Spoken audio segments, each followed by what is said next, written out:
It's okay.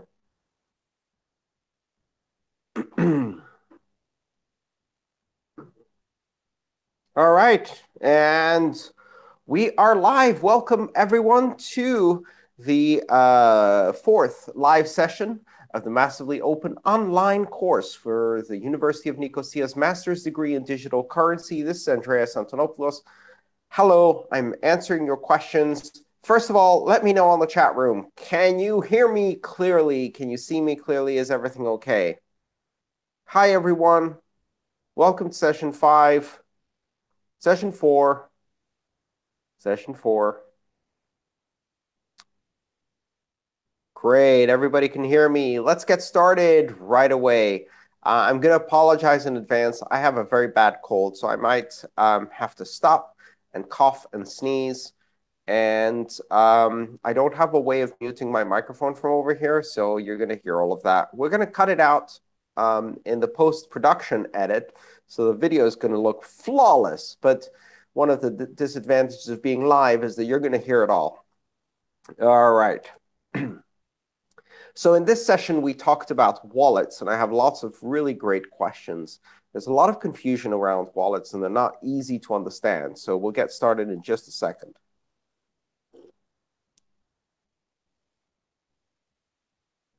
Mirza asks, differences of hierarchical deterministic wallets compared to non-deterministic ones. Any flaws with hierarchical deterministic wallets? For example, can one seed from which all private keys derived present a single point of failure?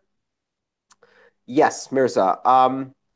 One seed from which all private keys are derived, the way hierarchical deterministic wallets work, is a single point of failure, but it's also a single point of backup and a single point of recovery and a single point that you have to secure.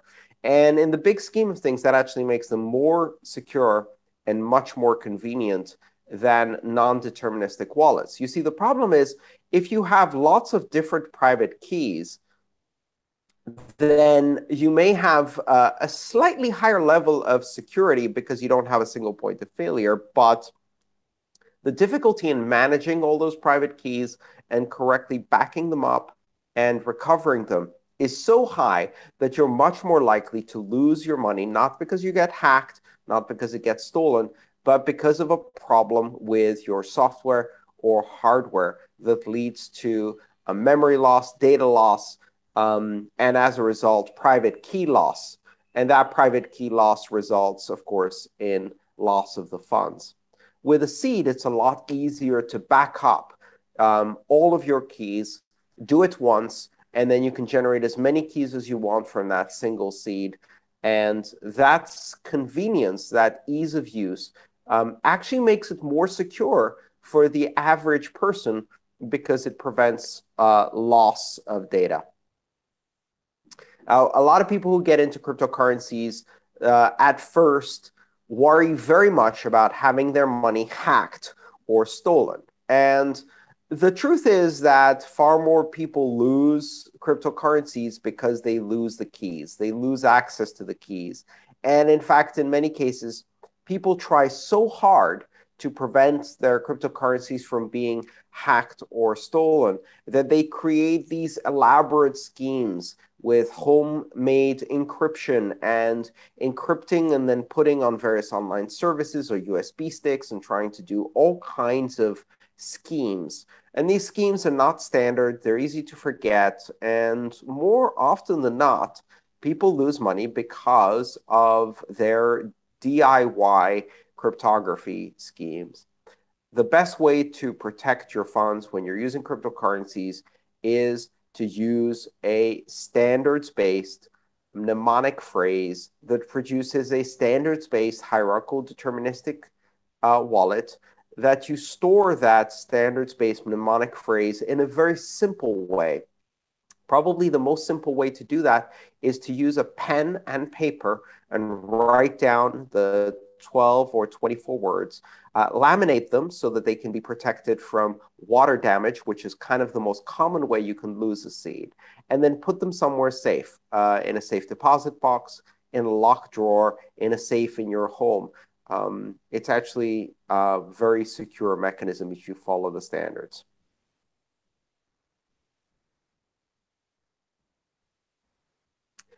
Akis Caravegas asks, what does sending change back to an address mean? Is this an option that all kinds of wallets allow? Akis, sending change is actually a feature of the Bitcoin system. And any system that has a UTXO-based accounting system versus an account-based accounting system like Ethereum. In a UTXO-based accounting system, such as that used in, for example, Bitcoin and Litecoin and many other similar blockchains, the amounts that are recorded on the ledger can only be spent in their entirety. And if you want to spend less than the total amount that you have in a unspent transaction output, as it's known, or UTXO, you have to generate change. You can't break that amount in half. So let's say that you have received to your Bitcoin address 1.5 Bitcoin. Great. So you've got 1.5 Bitcoin recorded against your Bitcoin address, and this is the output from a single transaction. Now, that 1.5 Bitcoin now represents an indivisible amount of Bitcoin that must be spent in one transaction. You can't split it. And so if you do want to spend that 1.5 Bitcoin, you have to make a payment, but your payment isn't for 1.5 Bitcoin. Let's say you want to spend 0.5 Bitcoin. You have to do something to generate change. So in that case, in this model with Bitcoin, what you would do is you would consume the 1.5 Bitcoin as an input to your transaction, and your transaction will then produce two outputs, both of which, again, are indivisible. One is your 0.5 Bitcoin payment to whoever the recipient is, the place where you're buying something. And the other one will be a 1.0 Bitcoin change that will be returned to a different address that also belongs to your wallet. So change addresses are generated automatically by your wallet, just the same way as Bitcoin addresses are generated. So you use only once per transaction. You'll only use an address once. That's the best practice in Bitcoin. And your wallet will automatically generate from your seed in your hierarchical deterministic wallet. It will automatically generate both receiving addresses so you can receive Bitcoin, as well as change addresses into which change will be deposited. Now, next time you want to spend your 1.0 Bitcoin change that you received, again, that's indivisible, so it has to be spent in one go. And your wallet can choose to spend from the change address and consume that in order to do a transaction. It's going to generate a payment, say, to somebody else to pay them 0.2 Bitcoin, and then it's going to send more change, again, back to another change address, let's say for 0.8 Bitcoin. And so each time you take your indivisible amount that you've received and you pay what you need to pay, and the rest you return back as a second output in your transaction to a change address that you own. That's why what you'll see on the blockchain when you're looking at Bitcoin addresses is almost always you'll see two outputs per transaction. Very rarely is there one output, because in most cases people don't have the exact amount they want to spend plus fees, and therefore they have to make change. And the most common transaction you'll see on the blockchain is a one input, two output transaction that's consuming one of your own inputs, making a payment, and then making change back to one of your change addresses. Now, the change output doesn't have to be the first one. It can be the second one in the transaction. It could be the first one in the transaction. There's no specific order. And in fact, your wallet might vary the order so that you can't tell which amount is change and which amount is payment, and that protects your privacy. Let's go to the chat room and see how things are going, and I'll have a sip of water.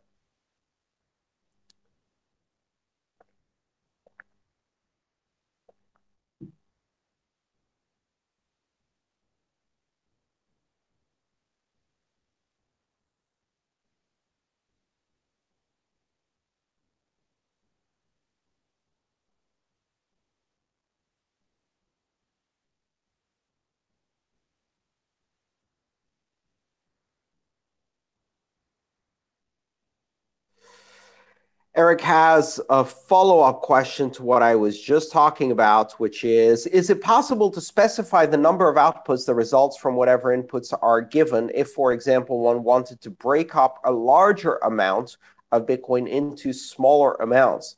Great question, Eric. Yes, in fact, it is possible. And in the past, I have created transactions like that. For example, if I needed to have lots of small change amounts in order to pay fees, that's something that exchanges might sometimes do. Have a lot of small inputs available so they can pay lots of different amounts. So the way you would do that is many wallets have an option to pay many payments in a single transaction. This is called pay to many. And it's basically a way of specifying more than one recipient. So simple wallets will, if you try to do a transaction, it will tell you which address you want to pay, and that's it. You just can pay one address. But more sophisticated wallets allow you to add another address, and then another address, and another address, and another address, and you can add multiple recipients. So in that case, for example, what you could do is you could have lots of receiving addresses that are your own wallet, specify a transaction, and pay a small amount to each one of these, which will effectively take what you have, some amount, and break it into a lot of smaller amounts for your wallet to be able to process. You can also use this technique to pay lots of people at the same time and save on transaction fees. So a transaction that has multiple recipients will cost a bit less than doing multiple transactions with a single recipient. That's, for example, how I will run payroll in my own company when I want to pay my employees. At the end of the month, several of my employees get paid in Bitcoin. So rather than doing lots of different transactions, I'll do one single transaction where I pay to multiple recipients.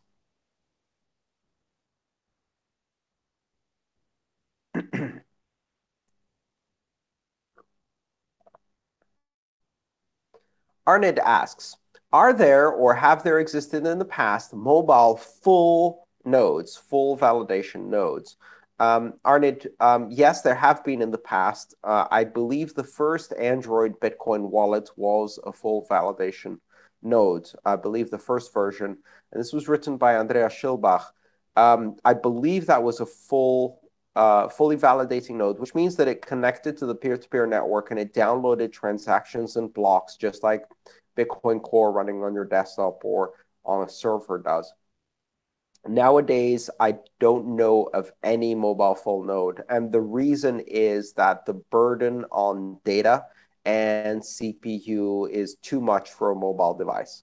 So, however, if you want the privacy and convenience of running a full node, as well as the full trust and authority that comes from validating your own transactions, what you can do with certain mobile wallets is rather than have them connect to the peer-to-peer network in general and just randomly find nodes or use a gateway node that's running a specific lightweight protocol for to connect to your own full node by giving it an IP address or DNS name.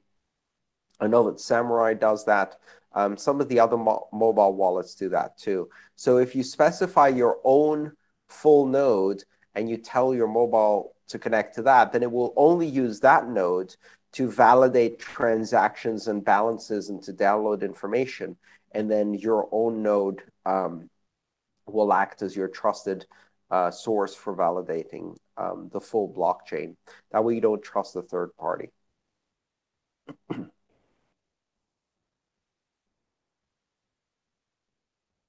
Very good.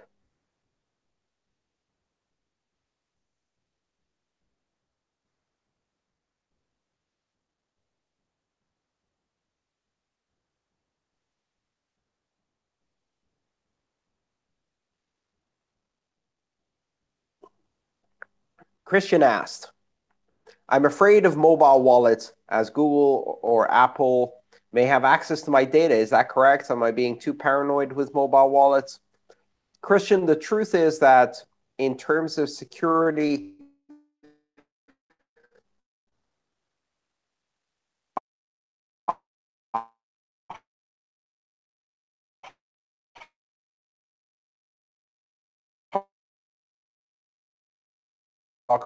about cold storage in a minute.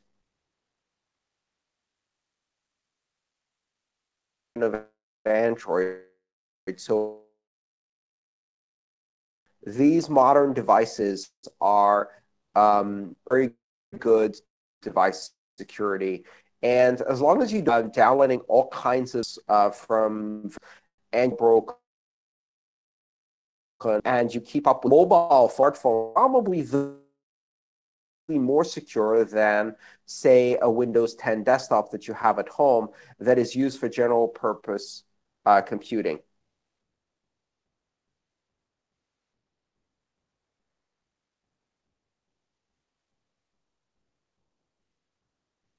All right. We seem to be having some video and audio issues there. Let me just pause and see if it's working now, and I'll try that answer again.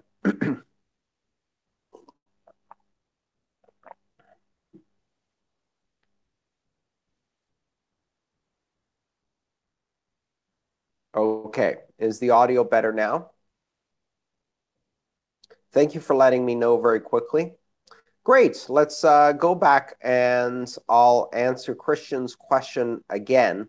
So Christian asks, I'm afraid of mobile wallets because Google for Android and Apple for iPhones may have access to my data. Is that correct? Am I being too paranoid with mobile wallets?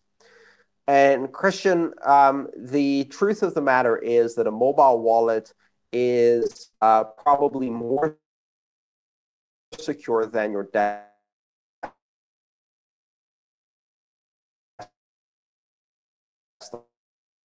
I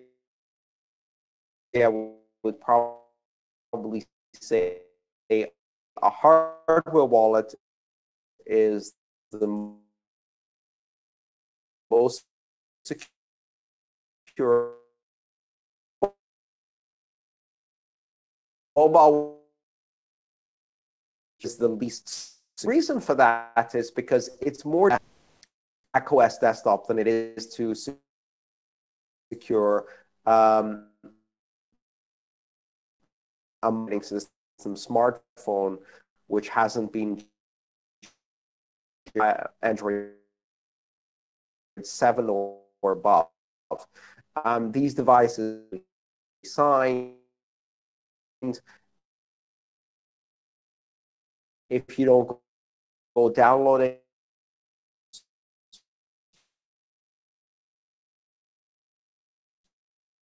store, generally speaking, going to be, oh, hang on, let me just try and I'm switching to the Wi-Fi. Hang on one second.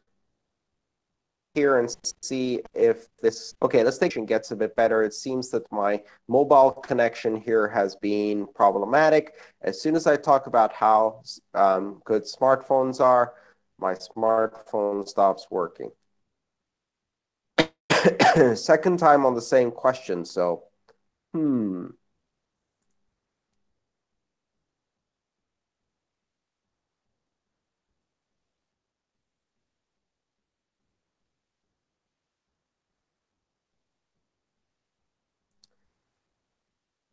All right. Shall we go for attempt number 3? Everybody ready? Have we got good connectivity now?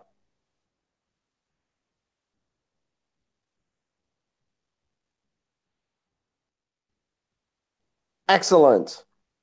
So let's see if the automated AI censorship machine at Google will allow me to answer this question for the third time.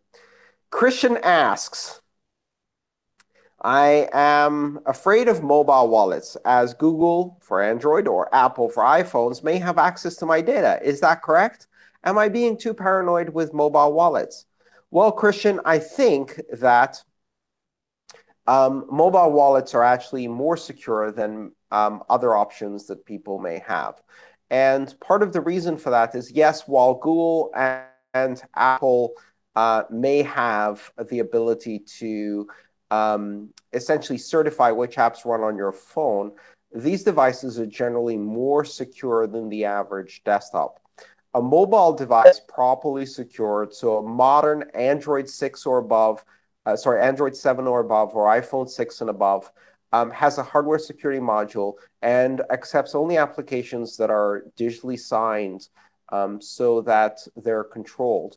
If you don't go installing applications from third parties or jailbreak your smartphone, the smartphone is probably the most secure device you own. So for most people, a smartphone is more secure than their desktop computer. Desktop computers generally have a lot more ways that they can be compromised, and their software is less secure. Their code signing processes are less secure. And so as a result, I think your smartphone is a better option. Now, if you can, a hardware wallet is a better option than a smartphone. But if you don't have access to a hardware wallet or can't buy one, then a smartphone is probably the most secure device you own. Combined with a paper backup of your mnemonic phrase, that will provide you with a very good level of both security and recoverability for your funds. If you want to store large amounts of money, you're probably better off with a cold storage solution or a multi-sig solution, which we'll talk about in a few questions.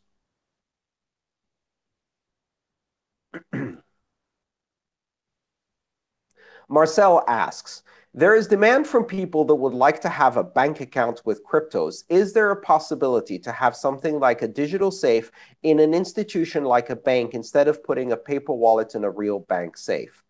Marcel, yes, most exchange custodial wallets operate like this. And it's true that for many people who don't have the technical ability to manage their own keys, this may seem like a better solution. However, remember that when you trust a third-party institution like a bank with your money, and I'm actually making this recording in Greece at the moment, then the person who can most easily rob you is the banker. Bank robberies nowadays happen by people who have banking licenses, more like than people who have guns.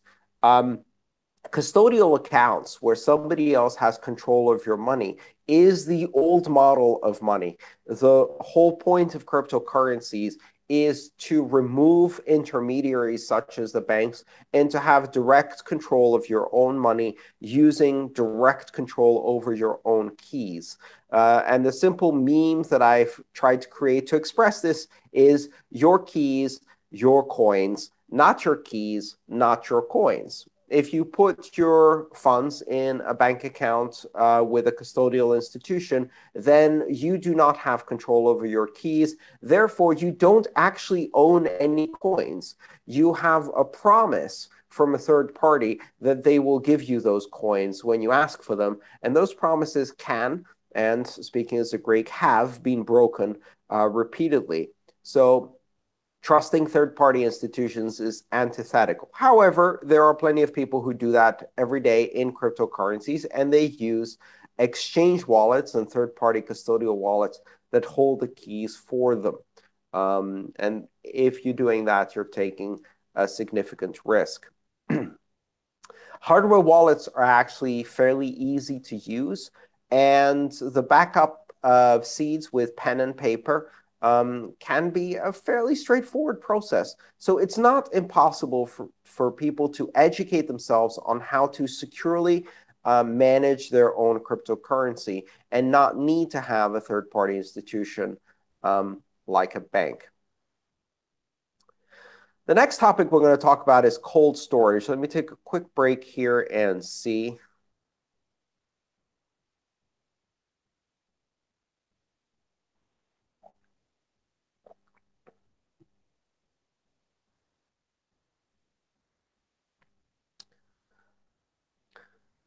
Stupak asks, how safe is using a password manager to save mnemonic seeds?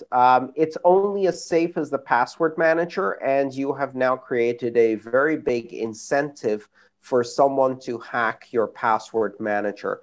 I only keep mnemonic seeds on a password manager for mnemonic seeds that are used for test purposes and ones that hold, say, less than $50 in cryptocurrencies. I do not use a password manager and would strongly recommend against any form of online storage, encrypted files on USB drives, encrypted files on Dropbox, encrypted files on Google Drive, unencrypted files, even worse, encrypted zip files, password managers, et cetera, et cetera, et cetera, screenshots. None of those. You should never put your mnemonic seeds online. And we'll talk about cold storage in a bit. But if it's cold storage, it's offline. If it's not offline, it's not cold storage. If you put it online, even if it's encrypted, it's no longer cold storage. So putting encrypted mnemonic seeds anywhere is a very, very bad idea.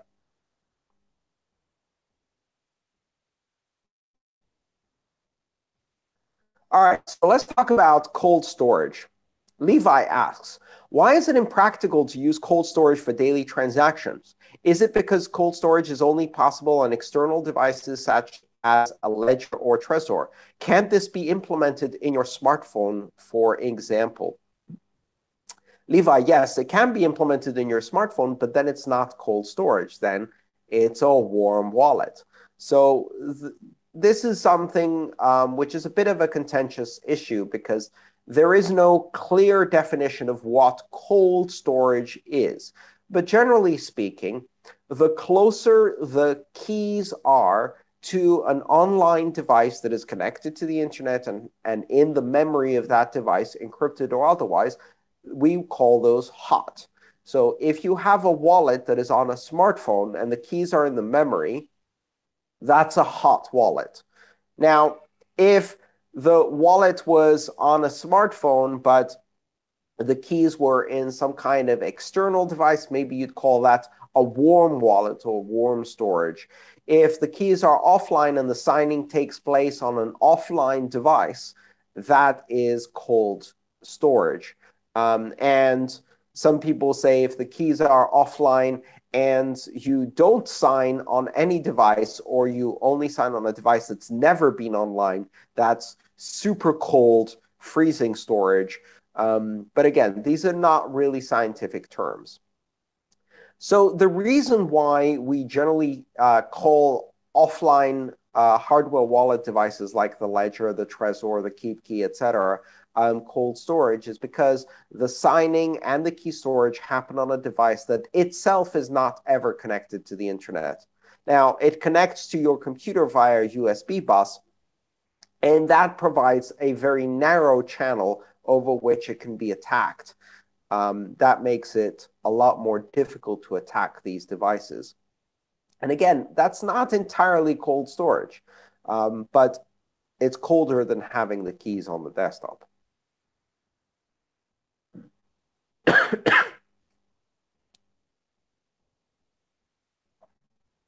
Levi asks, why do certain applications demand a hot wallet? For instance, running a Lightning node demands a hot wallet. Can't your cold wallet be permanently linked so it can broadcast your transactions? It can, but then it's not a cold wallet anymore, because the thing about a cold wallet like a hardware wallet is that even though it's permanently linked, it can be permanently linked to your computer. You have to manually approve every transaction by pushing a button on the offline device to tell it that you approve of this. It can't take its orders from the online system, because if it's taking its orders, what transactions to sign for what amounts at what time, then it's online. Effectively, the computer that's online that's giving the orders is the one that decides when you spend. And if your cold wallet will simply spend whatever the computer is telling it to spend, you might as well put the keys online. So then it's become a hot wallet, or maybe a warm wallet.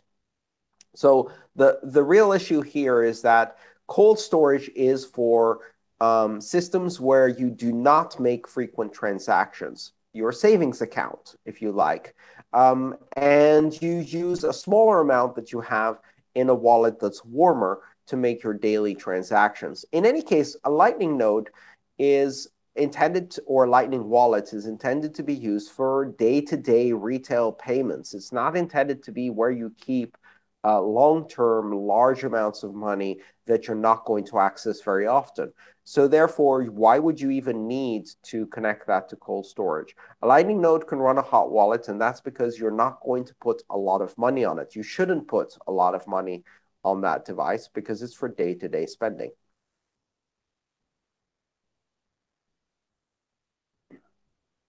Akis asks, how do hardware wallets operate so that they never expose your keys and are considered cold storage since I have to connect them to a laptop to function?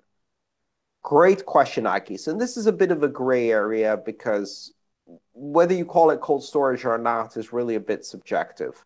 The bottom line is that hardware wallets, the keys remain always on the device. The signing happens always on the device.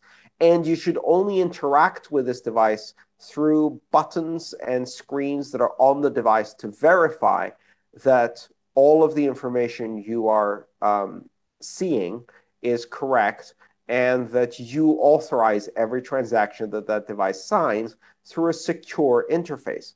The USB interface that connects it to the computer allows it to receive information about the blockchain, and it allows your desktop computer to construct a transaction. But you don't trust your desktop computer, and your desktop computer can be compromised. If it sends a transaction for a different amount or to a different destination address to your cold storage hardware wallet, you should see on the hardware wallet screen that the address that is telling you it's going to sign a transaction to doesn't match what you're expecting, or the amount doesn't match and you don't approve it. So you should always use the screen on the hardware wallet and the buttons on the hardware wallet to determine the truth. That way, you don't need to trust the desktop that it's connected to. Furthermore, the hardware wallets, as I mentioned before, are connected to your desktop through a very narrow interface and a very narrow protocol that basically only allows some very basic functions to operate over a USB serial device. It's not a fully connected device with a TCP/IP stack running general purpose applications like your laptop that can be connected to from the outside world, that can run all kinds of different applications, arbitrary code that's constantly exposed to attacks. So that makes it much more isolated than your laptop or desktop computer, or even your smartphone. However, strictly speaking, hardware wallets are not deep cold storage. They're kind of an in-between solution. They give you the convenience of a hot wallet and most of the security of cold storage. Now, one thing that you said is, I have to connect them to a laptop to function. This isn't entirely true, and this is a really useful thing to remember.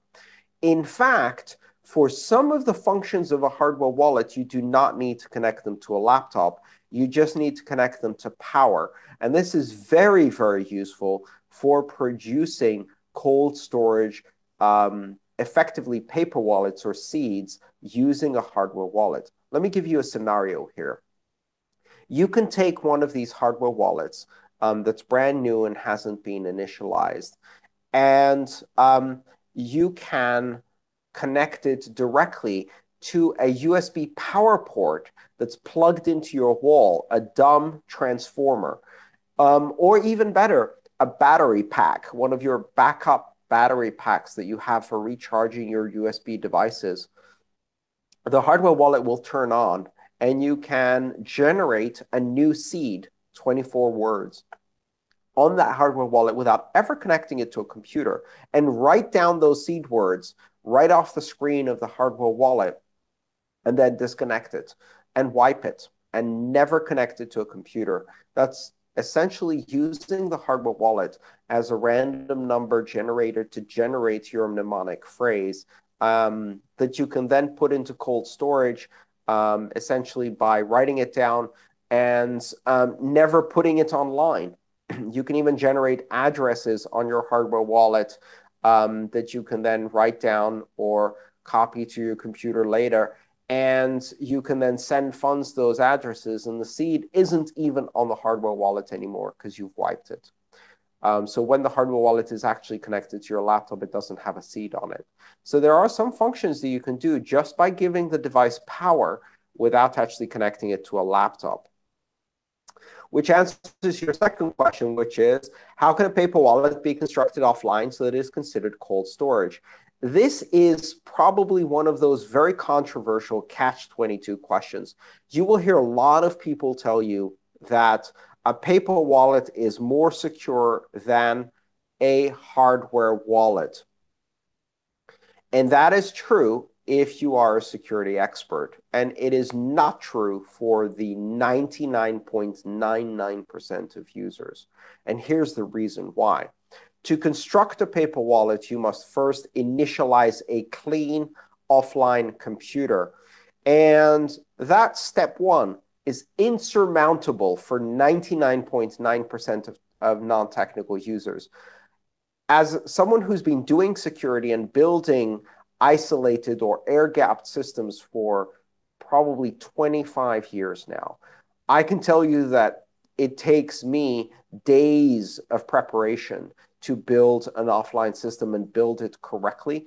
And it's still very difficult to execute perfectly to ensure that a laptop or device that comes into my possession has no already established backdoors or Trojan horses on the firmware, on the hard drive, on the operating system, to install a clean operating system that I've downloaded somehow magically a secure source, validate the fingerprint on that operating system, ensure that when I'm validating the fingerprint that I'm not actually being redirected to a fake site because of some DNS injection attack or other type of attack that's happening on my internet service.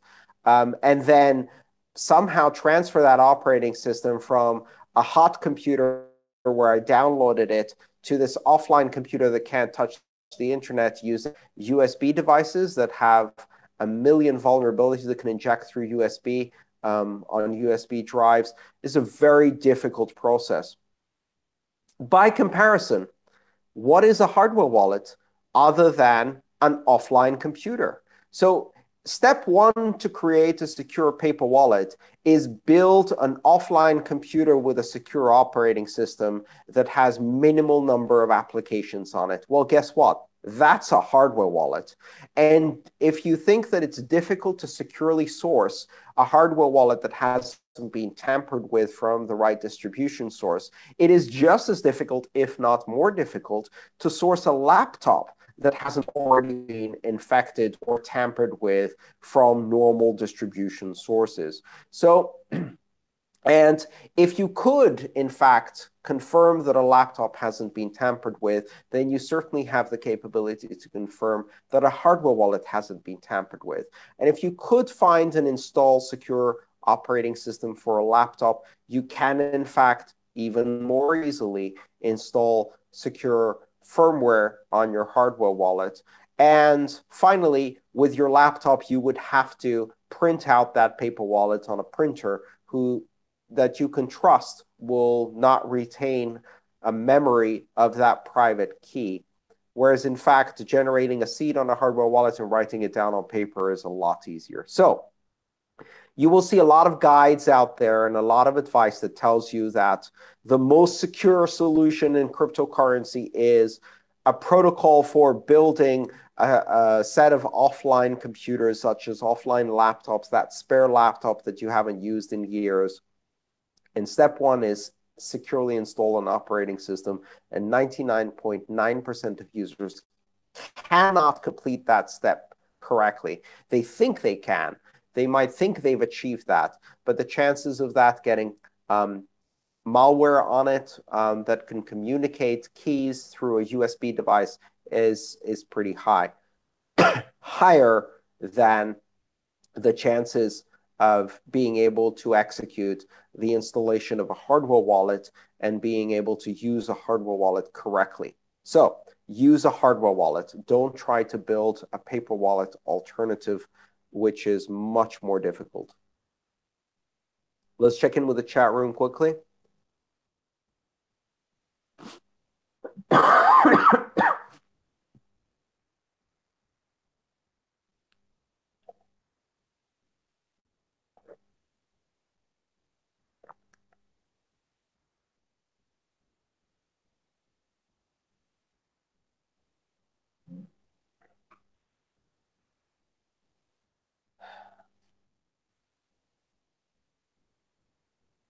Sorry, I'm still coughing. Let me just check the follow-up questions.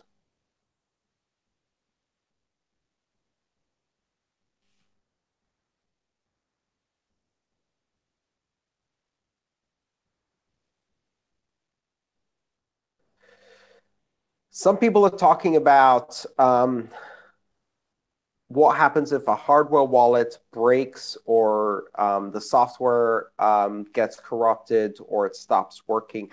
And that's what your mnemonic seed, or sorry, your mnemonic phrase backup is all about. So you don't depend on the hardware to continue to operate. You always have a paper backup of your mnemonic phrase, and that acts effectively like your paper wallet. A paper backup of your mnemonic phrase. Now, if you do have a paper backup of your mnemonic phrase, if you're concerned about how to store that securely so that no one can see it and use it, then the best approach to solve that is to use a passphrase, which is like an additional phrase, a second factor that you add to the seed every time you need to recover your wallet or use your wallet. And you can create a passphrase by just generating in your head 6 to 8 random English words, not from the same words that are used for mnemonics, but just 6 to 8 words is usually enough entropy for a passphrase. Now, with a passphrase that's not stored in the same place as the paper wallet, you can have sufficient security from someone stealing your paper wallet or stealing your seed and being able to recover the funds if you think you can't store your seed securely. Although, and this is really important to note, the vast majority of people have sufficient security in their home to store a mnemonic phrase in their house. And you're far more likely to have that money lost because you try to use some kind of elaborate scheme. I'm going to cut the 24 words up into 4 pieces, rearrange them, put them in different locations, et cetera, et cetera. And what you're doing is you're gradually reducing the resiliency of your backup until eventually you lose funds because you drop your smartphone in the toilet like everybody does. You mess up your hardware wallet or whatever, and then you don't have the backup because you hid it so well that you lost the funds. This happens far, far, far more often than someone having a thief break into their house, find a mnemonic phrase, know what a mnemonic phrase is, and be able to recover funds from it. And if you're worried about that scenario, use the standards-based answer, which is to add a passphrase to your mnemonic phrase. Do not try to cut up your seed into pieces and store half of it here and half of it there. Among other things, this reduces the amount of security. If you cut it into 3 pieces and you store the 3 pieces in 3 different places, and 2 of those pieces are compromised, how difficult is it to brute force the 3rd piece? Well, it turns out that's less than 80 bits of security, which is crackable by a determined adversary easily. Compared to using a passphrase.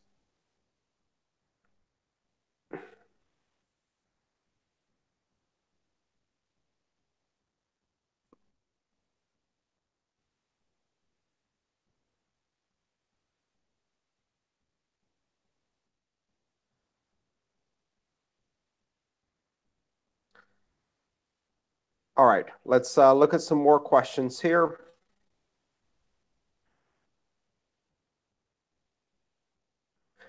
It is advisable to use a Bitcoin address only to spend once and spend the full amount and receive your change back on a new address.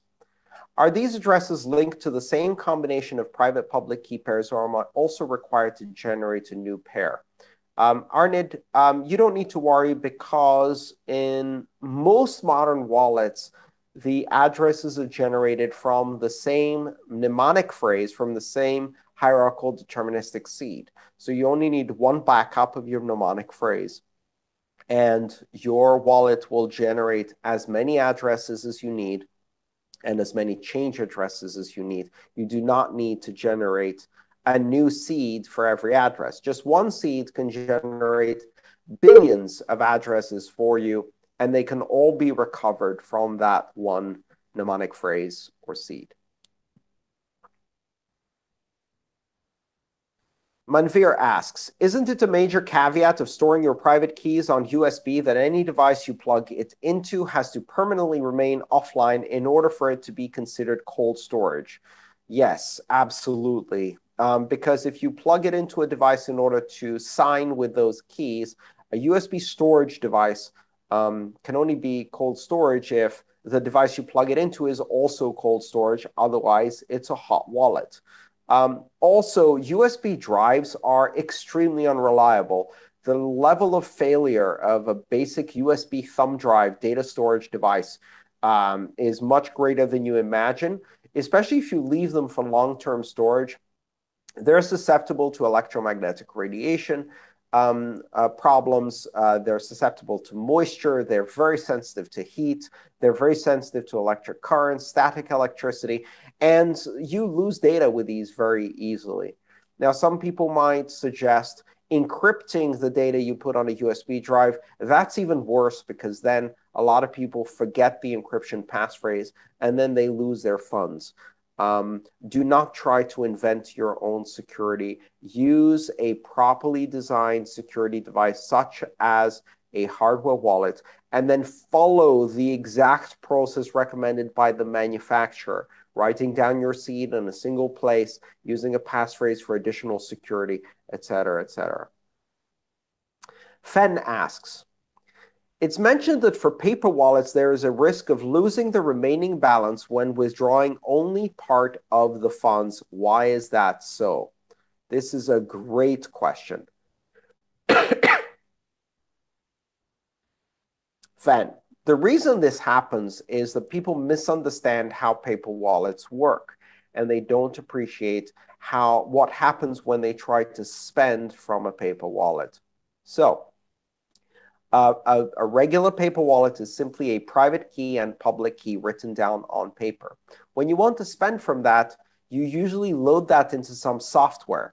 And the way you load that is by importing the private key so that you allow the software wallet to sign for a transaction to spend that amount. Now, two problems. One, the moment you import that private key into a software wallet, that's no longer cold storage. You just made it hot. And so if there's any reason that private key might be compromised, that software wallet might be compromised, then your paper wallet just got compromised. So it's probably best if you spend all of the money that's on there, just in case the software wallet you loaded it into is compromised and someone else is currently downloading that data in order to hack your paper wallet. That's problem number one. The second problem is a bit less obvious. Let's say you try to spend less than the full amount that's on the paper wallet. What's going to happen? Well, your software wallet is going to use the private key you just imported to sign a transaction. But if you spend less than the full amount, it's going to create a change address. Now, that change address is not on the paper wallet. That change address is in the software wallet you just imported your paper wallet into. So the change doesn't go back to the paper wallet. You use the entire amount that was on the paper wallet. You only spend half of it to pay one thing as one of the outputs in your transaction. And let's say the other half goes to a change address. And that change address isn't the address on the paper wallet. Remember, the paper wallet is just one private key and public key. Your software wallet, where you imported the paper wallet private key, probably has its own wallet software, which is generating its own change addresses. So it will take the money off the paper wallet, and it will send the change back to an address that is part of the software wallet, not the paper wallet. You then think that the money has gone back to the paper wallet, the remaining, or you think you only took half of it, and the other half is still sitting on the paper wallet. It's not. And you delete the software wallet, and there goes your money. And this has happened many, many times. So the reason why there's a risk of losing the remaining balance if you withdraw only part of the funds is because of the way Bitcoin works. And that is that you can only spend an entire output from a private address.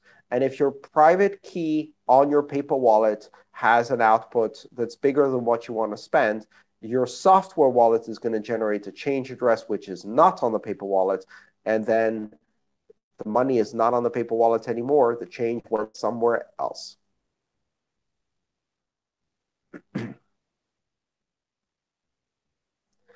Martin asks, for many, buying a hardware wallet would be too expensive compared to the value of the funds that they have. Would locking up the funds in a Lightning transaction with oneself on both sides be a useful alternative to a paper wallet?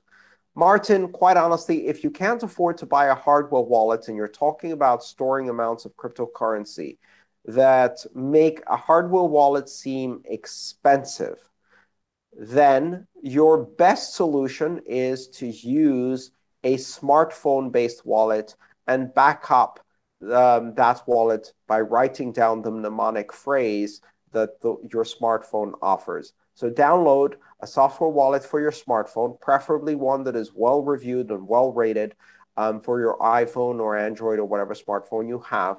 Have it generate a set of keys that are stored securely on the hardware security module of your smartphone.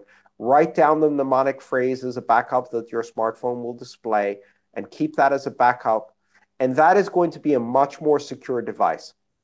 It's going to be more secure than you attempting to build a paper wallet on your own using your desktop. It's going to be more secure than you attempting to use a Lightning wallet. At this point in time, Lightning wallets are not yet mature enough. So it's still an experimental protocol. I would just go with a pretty straightforward mobile smartphone wallet.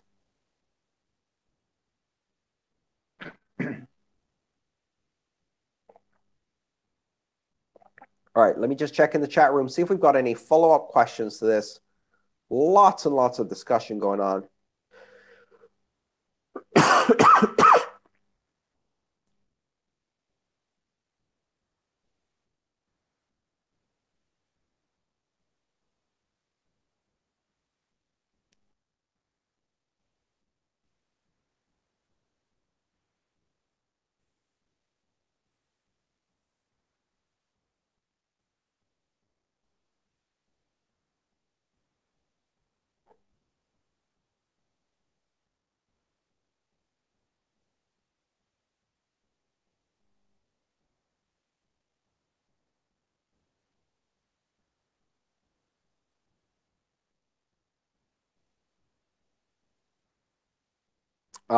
Andy asks, what about rooted or custom ROM on Android phones for wallets? No, that is a very bad idea. You are very likely to get that phone hacked. Rooted phones are dangerous unless you know exactly what you're doing.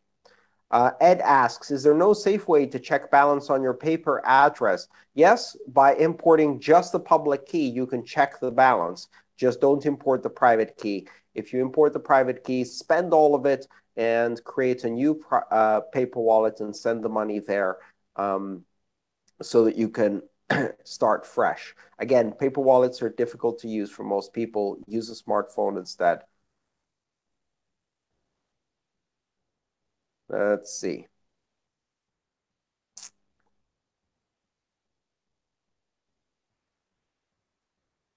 Christian asks, can you find the change address that was newly created if spending partial balance from the paper wallet? No, not easy, and you shouldn't spend partial balance on the paper wallet anyway because you end up reusing addresses. It's best to just sweep all of the money out of the paper wallet, create a new paper wallet, and send whatever balance you want back to the new paper wallet. But again, if you're having these kinds of questions, you should not be using a paper wallet. You should be using a smartphone instead. George asks, tell us a hardware wallet that you use and are satisfied. I've used all of them, and they're all better than than not using a hardware wallet.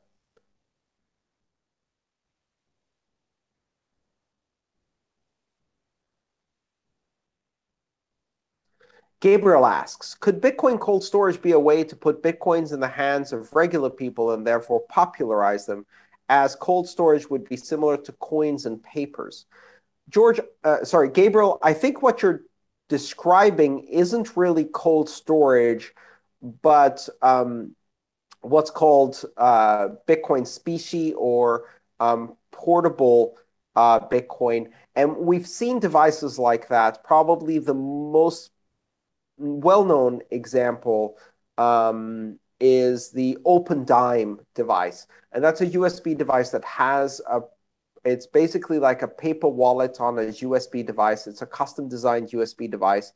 And you can check the balance of it easily with just by plugging it into a computer, but it won't reveal the private key unless you break an electrical connection on you have to invalidate the wallet in order to spend the amount inside. So that way you could preload it with a specific amount, let's say a tenth of a Bitcoin, and then or a hundredth of a Bitcoin to be more logical for currency.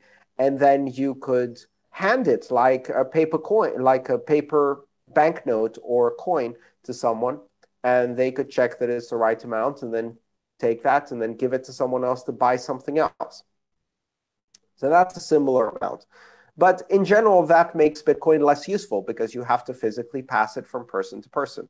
I think it's better to gradually educate people by building better smartphone software for day-to-day spending of Bitcoin. All right, a couple of questions from last session and from more general questions. Eric asks, what are the costs of running a full client, the minimal computing requirements? Is it better to run on Windows or Linux? Would a node require more than a terabyte of bandwidth per month from ISP? How much electricity? Let's go through those questions very quickly.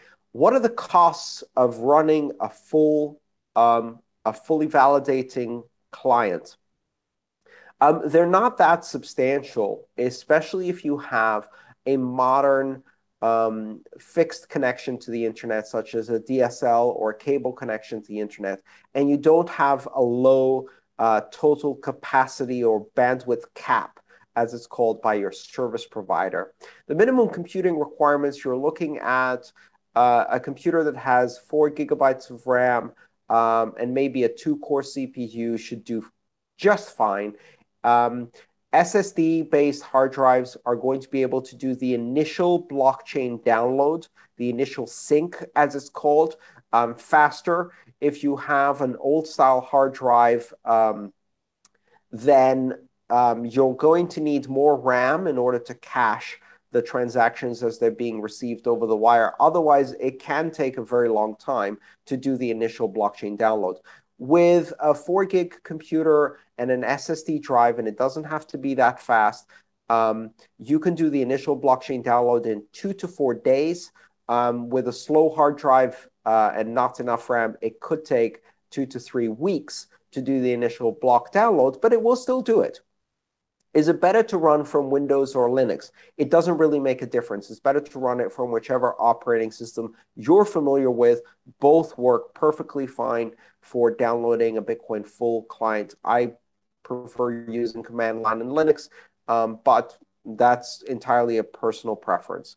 Would a node require more than a terabyte of bandwidth per month from my ISP, and how much electricity? Let's do a quick calculation. How much bandwidth per month will a node require? So I've got a little calculator here. I'll pull it up and we'll do a quick calculation. Follow me along for this calculation because it's useful to know.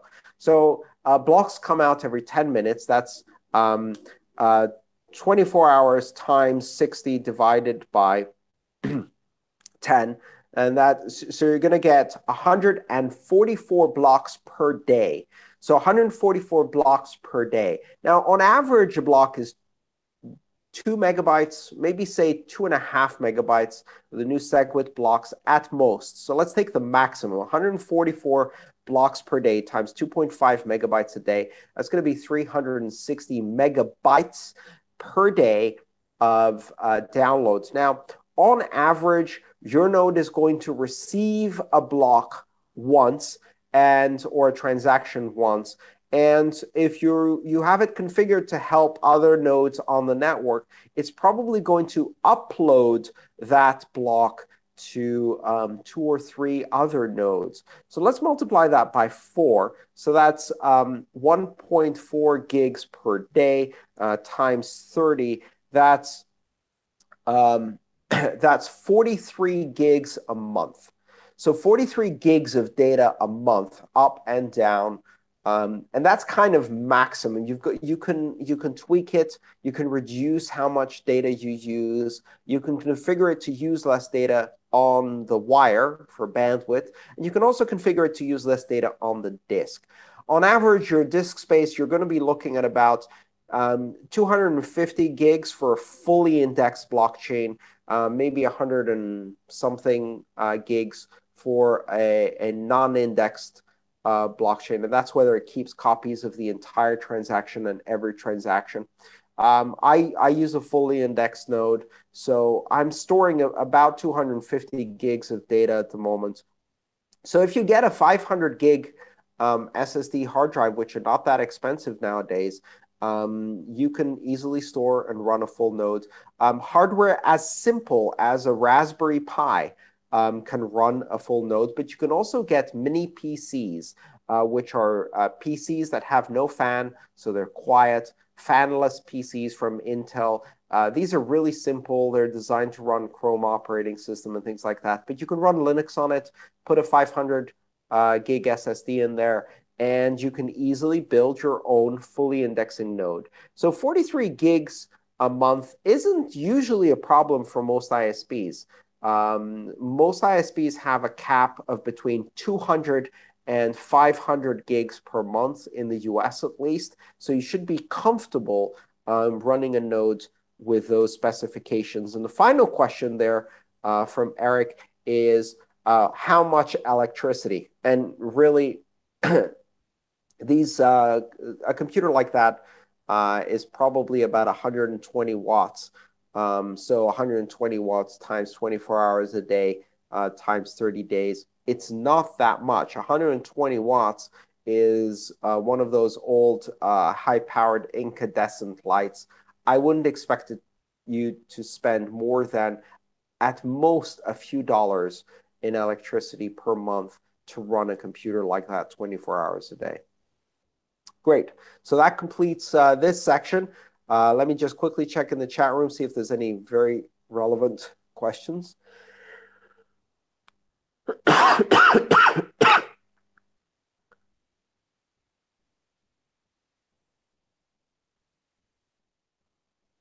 Pardon me for all the coughing today.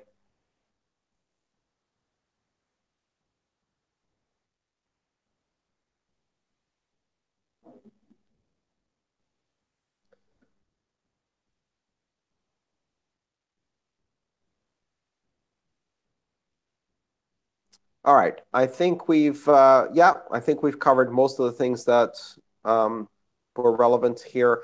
Sunday asks, if someone loses their passphrase and still have the 24 words available, can they access the system?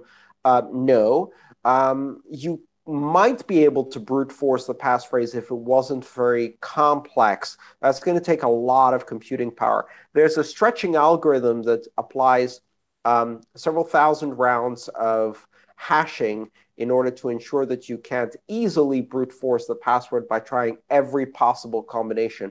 If you use the passphrase of 6 to 8 words, brute forcing that will take either hundreds of highly powerful computers, such as GPU-based computers that would all be working 24 hours a day for weeks in order to break your passphrase.